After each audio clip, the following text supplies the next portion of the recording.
안녕하십니까? 이 방송은 2009학년도 5월 고등학교 2학년 경기도 학업성취도평가 언어영역 듣기평가 안내녹음 방송입니다. 잠시 후 1교시 언어영역 듣기평가 방송을 시작하겠습니다. 수험생 여러분은 편안한 마음으로 방송에 귀를 기울여 주시고 방송 담당 선생님께서는 스피커의 음량을 알맞게 조정하여 주십시오. 수험생 여러분은 답안을 작성하기 전에 반드시 답안지 왼쪽 해당란에 성명과 수험번호를 정확하게 기입하고 표기하였는지 확인하시기 바랍니다. 듣기평가 문제는 1번부터 5번까지입니다. 방송을 잘 듣고 문제지에 있는 5개의 답지 중에서 맞는 답 하나만 골라 답안지의 해당란에 바르게 표기하십시오.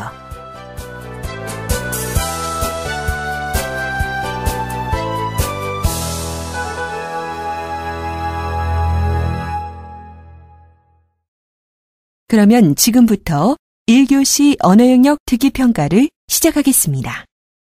1번부터 5번까지는 듣고 답하는 문제입니다. 방송을 잘 듣고 답을 하시기 바랍니다. 듣는 내용은 한 번만 방송됩니다. 1번. 이제 이야기를 들려드립니다. 잘 듣고 물음에 답하십시오. 사랑하는 여러분, 산과 들은 싱그러움을 자랑하고 있는데 새벽부터 등교하여 수업을 듣고 또 저녁 늦게까지 공부하고 곁에서 지켜보는 선생님은 안쓰럽기만 합니다. 여러분과 함께 이야기할 시간도 별로 없군요. 며칠 전 산에서 어떤 사람을 만난 이야기를 꼭 해주고 싶군요. 산에 온 사람들은 모두 앞만 보고 정신없이 가고 있었는데 그 사람은 오히려 나무랑 꽃이랑 이야기하듯이 즐기면서 산을 오르더군요. 선생님도 그 사람과 함께 올라가면서 물어보았답니다. 다른 사람들은 다 빨리 가는데 이렇게 천천히 가시면 정상까지 못 갈 수도 있겠는데요? 그랬더니 그 사람은 내 나름대로 서두르지 않고 자연을 즐기면서 가면 정상까지 올라가게 되지요. 라고 하더군요. 나중에 보니 빨리 갔던 다른 사람들이 오히려 지쳐서 중간에 내려오고 그 사람과 선생님은 정상까지 가게 되었지요.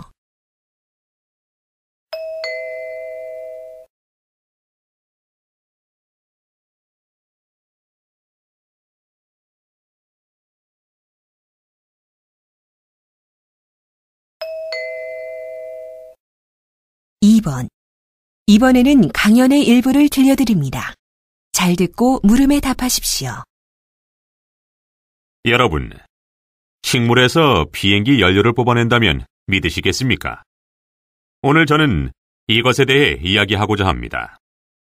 그동안 탄소 배출로 인한 환경 오염이 심각해져서 최근에는 친환경 연료 개발의 필요성이 증대되고 있습니다. 얼마 전 미국에서는 자트로파라는 식물의 열매에서 추출한 바이오 연료를 이용하여 여객기를 시험 운항했습니다. 일반 항공유보다도 배기가스가 훨씬 적게 배출되는 이 연료를 사용하여 1시간 45분이나 비행하는 데 성공했습니다. 비록 비행기의 4개 엔진 중 하나에만 바이오 연료를 섞어 시험 비행한 것이지만 정말 놀라운 일이었습니다.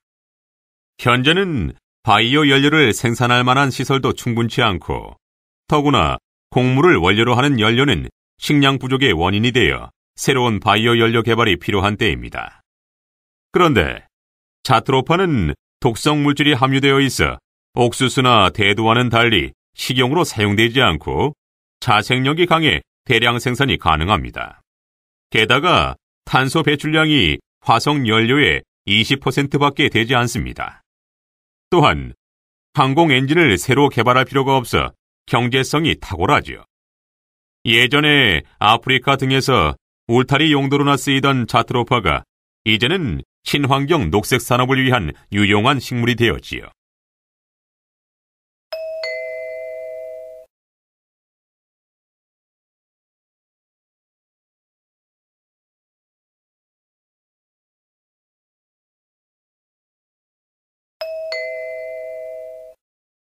3번.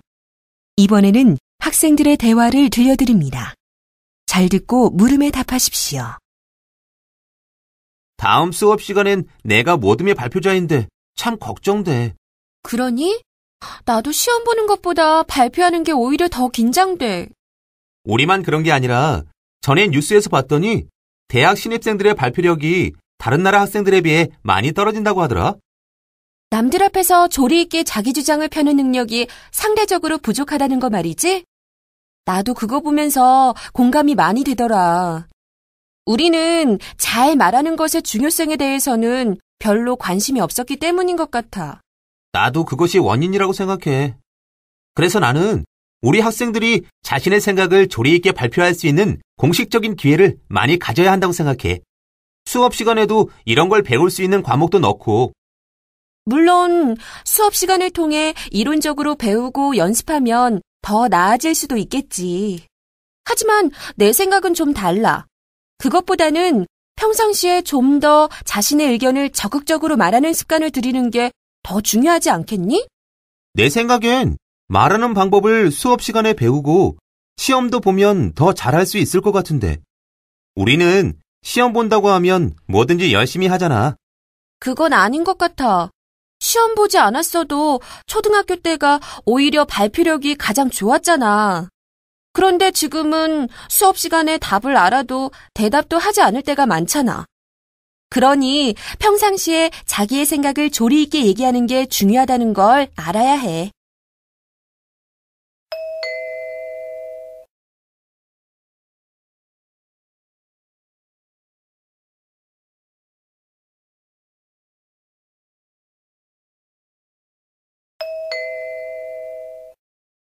(4번과 5번) 이번에는 공청회의 일부를 들려드립니다.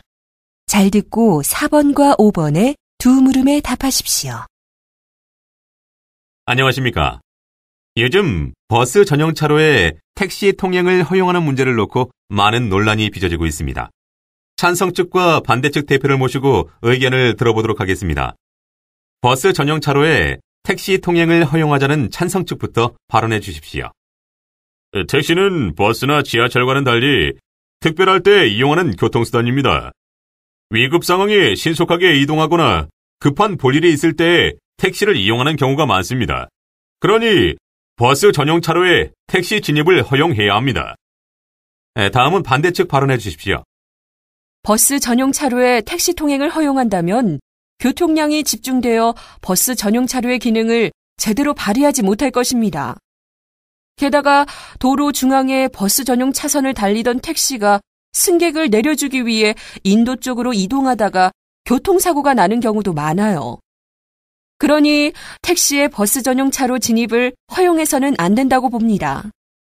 다음은 구체적 통계 자료를 근거로 제시하여 상대방 입장에 대해 반론해 주십시오. 먼저 찬성 측 발언해 주십시오. 택시 이용 손님은 목적지에 5분만 늦게 도착해도 택시 이용에 불편을 느낍니다. 버스만 전용 차로를 이용하면 버스의 속도는 빨라지겠지만 더불어 사는 사회에서 한쪽만 도움이 되는 정책은 문제가 있습니다. 다음으로 반대측 발언해 주십시오. 버스 전용 차로에 택시 진입을 시범적으로 허용한 적이 있었는데 버스의 평균 시속이 22km에서 15km로 떨어지고 택시의 속도도 더 느려졌다는 조사 결과가 있어요. 결국 택시 진입을 허용하면 전체 교통 상황에 도움이 되지 않습니다. 마지막으로 상대방 입장에 대해 수용 가능한 부분은 일부 인정하면서 자신의 주장을 강조하는 발언을 해주시기 바랍니다. 찬성 측 발언해 주십시오. 제 주장은 버스 전용 차로제를 실시하되 출퇴근 시간을 제외한 때에만 택시가 진입할 수 있도록 탄력적으로 운용하자는 것입니다. 택시의 특별한 기능을 살리면서도 전체 교통 상황에 도움이 되는 방향으로 교통체계를 개선하자는 것이죠. 다음으로 반대측 발언해 주십시오. 저도 응급 상황과 같은 특별한 경우는 버스 전용 차로에 택시 통행을 허용할 수 있다고 생각합니다. 그러나 전면적으로 택시 진입을 허용하게 되면 오히려 교통 상황은 더 나빠지게 됩니다.